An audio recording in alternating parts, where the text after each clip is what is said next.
Assalamualaikum warahmatullahi wabarakatuh. Baiklah, saya di sini akan mempresentasikan tentang alat absorbers. Berikut adalah pengertian dan juga fungsinya. Absorber adalah alat yang digunakan untuk proses absorpsi, yaitu proses penyerapan fluida gas oleh seluruh bagian zat cair sebagai absorben. Absorber berfungsi untuk memisahkan suatu komponen gas oleh zat cair sebagai pelarut. Struktur dalam absorber. Pada bagian atas, spray untuk mengubah gas input menjadi fase cair. Pada bagian tengah, packet tower untuk memperluas permukaan sentuh sehingga mudah untuk diabsorpsi. Dan bagian bawah, input gas sebagai tempat masuknya gas ke dalam reaktor.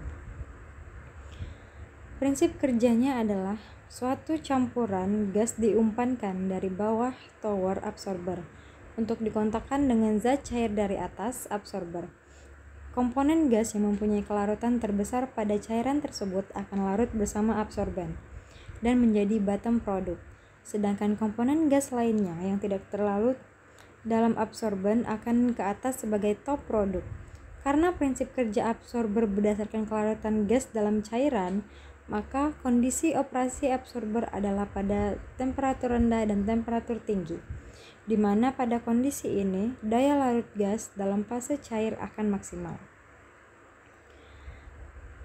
Jenis-jenisnya adalah yang pertama, satu, packet tower. Dalam tower ini berisi packing. Liquid didistribusikan di atas packing dan mengalir ke bawah membentuk lapisan tipis di permukaan packing. Yang kedua, spray tower, di mana liquid masuk dispraykan dan jatuh karena gravitasi. Aliran gas naik berlawanan arah. Yang ketiga, bubble column. Pada prinsipnya merupakan kebalikan dari spray tower. Dalam kolom ini gas terdispersi ke dalam fasa liquid membentuk gelembung kecil. Yang keempat, lay tower. Merupakan scrubber vertikal di mana bagian dalam dari kolom berisi sejumlah tray atau plate yang disusun pada jarak tertentu di sepanjang kolom. Yang kelima, venturi scrubber umumnya digunakan untuk mengalirkan bahan-bahan partikel dari aliran gas ke penyerapan uap terlarut. Yang keenam, falling film absorber. Tipe ini sangat cocok untuk skala besar atau komersil di mana panas yang diperbolehkan selama absorpsi sangat tinggi. Yang ketujuh, weighted wall absorption column. Liquid yang digunakan sebagai absorben dialirkan dari atas menutupi seluruh permukaan dalam dinding tower sehingga terbentuk lapisan film tipis. Berikutnya adalah contoh pertama dari absorber.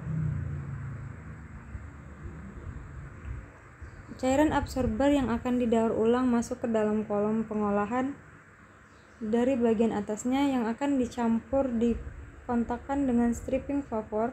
Gas ini bisa uap atau gas mulia dengan kondisi termodinamika yang telah disesuaikan dengan pelarut yang terpolusi. Absorber yang bersih lalu digunakan kembali di absorpsi kolom. Ini adalah contoh dari absorbernya. Contoh kedua, absorber yang akan didaur ulang masuk ke kolom pemanasan stripping column.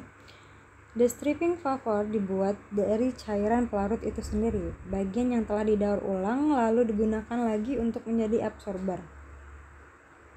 Contoh ketiga yaitu sebuah kolom destilasi juga dapat digunakan untuk mendaur ulang. Absorber yang terpolusi dilewatkan ke dalam destilasi kolom. Di bawahnya pelarut dikumpulkan dan dikirim kembali ke absorber.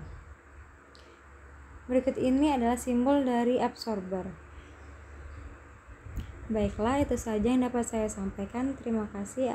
Assalamualaikum warahmatullahi wabarakatuh.